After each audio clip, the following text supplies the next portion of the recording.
Yeah, I don't know if you heard about this early this month.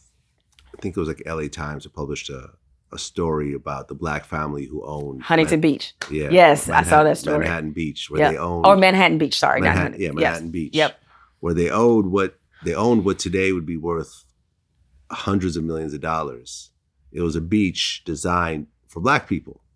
And Black people would come from all around California to go hang out on this beach. And then over time, they started passing little laws where you couldn't walk past this, you couldn't go here, you couldn't do there. And then ultimately, they just took the land from them, which is the generational wealth of what you're talking about. I mean, think about how much, you're talking about Southern California beachfront property. Would that be worth today?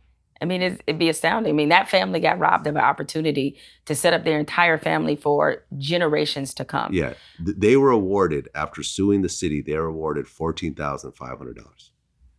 So they got no justice at all. No. Like, not even close. And they weren't able to get their property back.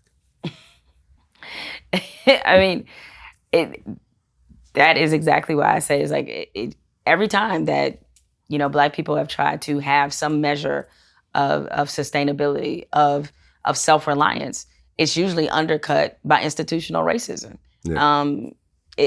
It's just what it's been. I mean, Black home ownership. I was just reading a story before I came over here about how in appraisals, D.L. Hughley was in the story, about how Black homeowners, there's a systematic problem where their houses are not appraised for as much, even when they're in, very nice neighborhoods, that there's a difference.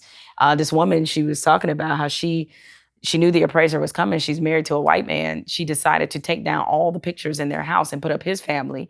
And she took their son to Target, and he was the one that met the appraisal. And their first appraisal fell well below market value, 40% difference when the appraiser saw it was just a white dude that lived there.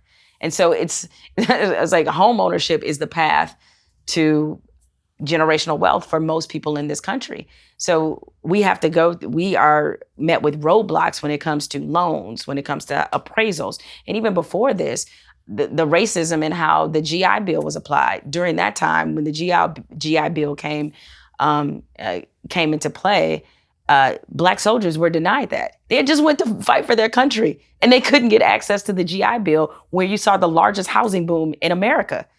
Right? So they missed out on being able to buy a home when white soldiers were able to buy a home that they could pass down to their children, thus establishing generational wealth. We weren't allowed to do that. So this is why reparations has to be on the table, because in economic, there's plenty of economic grievances that we have that prove what was stolen.